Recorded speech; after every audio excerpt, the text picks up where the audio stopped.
Hey, konnichiwa minasan, it's Gray from Wakizashi's Teahouse over in Japan. How are you doing? Are you good? Are you genki? I hope you are. Right, I've got a review of Mark Millar and Juanan Ramirez's Nightclub 2, issue 4, which comes out today, Wednesday, December 4th, 2024. This is $4.99, it's from Dark Horse Comics and Millarworld, of course. Here's the cover and the interior page. Now, for a bit of a catch-up, just to let you know, because I didn't manage to get a review of this done, but this has been, what's the word?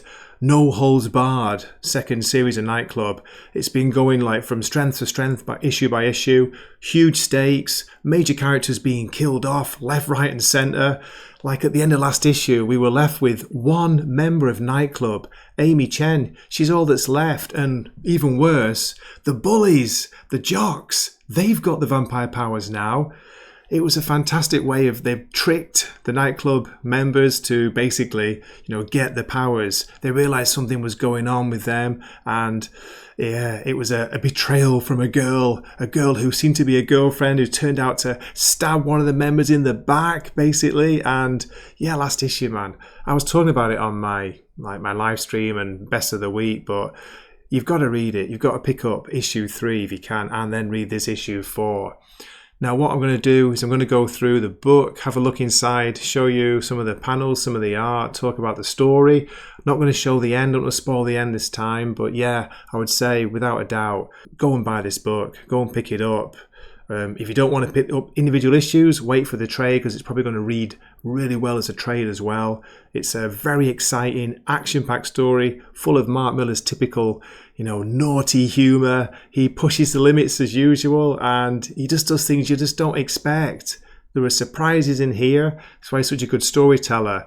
And yeah, he seems to get this kind of teenage voice for these vampires and these like basically the nerds versus the jocks, the geeks versus the bullies. It's so well done. Yeah, I'm really enjoying it. So for a score, I'm going to give this issue a 9 out of 10. It's a very strong 9 out of 10. And last issue, I would say, last issue was probably close to a 10 for me, and that is rare. 9.5 maybe last issue. So let's have a look inside the book of issue 4, Nightclub 2. Okay, this issue opens with the gang of jock vampires, the bullies. Imagine that, a gang of vampire bullies, jocks, oh my god. Anyway, they're off to take on the underworld, as he said last issue. Riso, the leader of the jocks, walks into the restaurant. He gets told that they're in the middle of an important business meeting and he shouldn't be in here. Riso tells the gang boss Rufus that he's here to take over everything, his whole enterprise. You guys can all stay if I have their loyalty. As you can imagine, Riso's offer doesn't go down well. They laugh it off. One of the gang's heavies grabs hold of Riso. I've been looking forward to this one. Get your damn hands off me. Riso grabs the heavy's arm. And if you're squeamish, look away now. Crack! He breaks his wrist, almost rips off the guy's hand. And then makes very quick work of the rest of the heavies. It's a brutal, bloody action scene, perfectly drawn by Juanan Ramirez. You should see it. Great action. I love the way he draws the figures here. Everyone's got their own, distinctive faces. Facial expressions are good. And there's a nice feeling of movement throughout the panels. One of the boss's guards pulls out a handgun and shoots Riso in the back. Bam, bam, bam. He doesn't look happy about this. Everybody else who's left standing is out of there, sharpish. The gang boss Rufus is trying to talk him out of it. Riso, I'm so sorry. You're twice the man your father was. As Riso nonchalantly appears to be walking up the wall in the background. Look at that. Again, so much going on in this panel. Riso smacks Rufus against the ceiling, probably knocking him out. Then we hear a voice telling Rufus, the gang boss, to wake up. And this is what he sees in front of him. Imagine that. You wake up and there's a crocodile, alligator, whichever it is. I don't know the difference. Just staring at you. Looks like it's approaching him, is it? If crocodiles could talk, I feel like doing that Lord of the Rings quote. Looks like meat's back on the menu, boys. And then we get the awesome cover image here in this panel. Turns out they've taken him to the zoo. And the animals don't look very happy to see him. But what's interesting is they're not attacking, and here we find out why.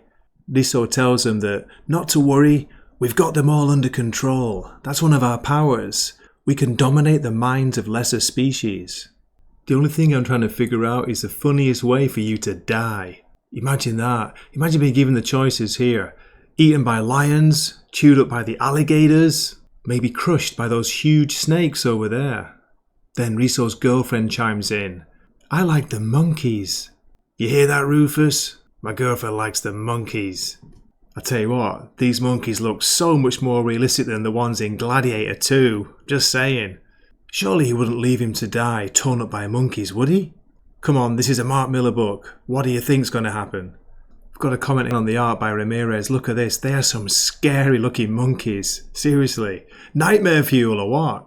Kendra's asking, what do you want to do now? As they all stand around casually watching Rufus, the poor gang leader, well, I shouldn't say poor, should I? Getting torn apart, ripped apart by the monkeys. You ever wanted to rob a bank? Okay, then we switch scenes to downtown. Outside a bank, we see an ATM. There are ATM machines all over the road. What the hell happened here? Nobody knows. Cameras all got shorted, and then something pulled the ATM machines out of the wall, smashed them open. Okay, let me skip ahead a couple of scenes. Got the police here having a conference trying to work out what's going on. The city's going batshit tonight. All the animals being let loose from the zoo. So, it turns out that Riso and his gang let the animals out. School kids going missing. One of the policemen is saying, it has to be the nightclub guys, Captain. They've got to be behind it. But Captain's saying he doesn't believe it. He refuses to believe it because basically, from what he's seen, they've been good kids. They've been playing as superheroes, but they've been trying to do good. But who else could it be? They don't know about the gang, the Jocks yet. They don't know they've turned as well.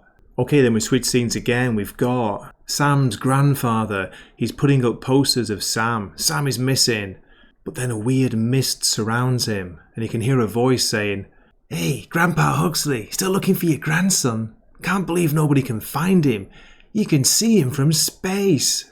He thinks he must be hearing things and gets in his truck quickly, but they're outside, they're on top of the truck, knocking on the window.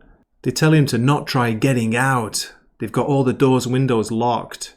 We've got Kendra playing a proper villain part here. She's telling the grandfather, Sam is dead and you're never going to find your grandson. He's just a little bag of bones now. Is that a reference to Stephen King's novel? And then we get another classic Mark Millar scene, from the mind of Mark Millar, what is he like? How does he come up with these ideas?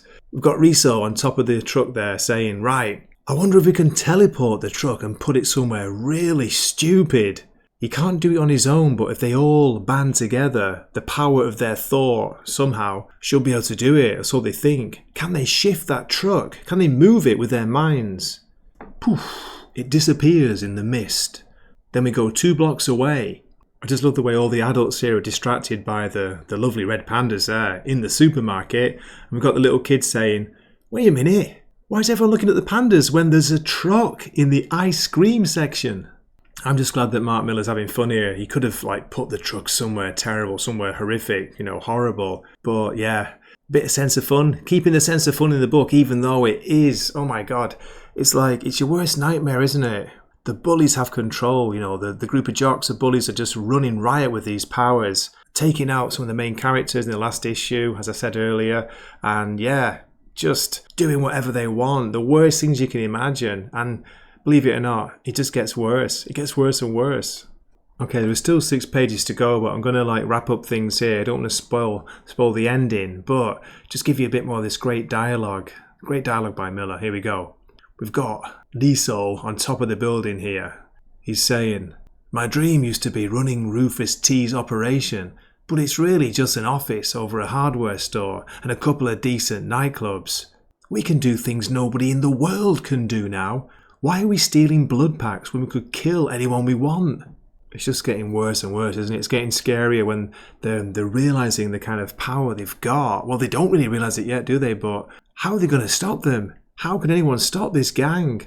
All vampires now, all kind of learning how to use the powers. The only member of nightclub left is Amy now, Amy Chen, and what can she do on her own? Have to find out next issue. Well, there we have it. Thank you so much for watching this far. I hope you enjoyed it. Here is a preview of the next issue. Issue 5 is out January the 8th. It's got a very intriguing cover and title there, Raising the Dead. Come on, looking forward to it. So, as always, thanks so much for watching. Really appreciate it. Do drop a comment, and if you're not subscribed to the channel, it'd be awesome to have you as part of the Wakizashi Teahouse Dojo. This is Gray signing off for the night. Matane. It's a full moon.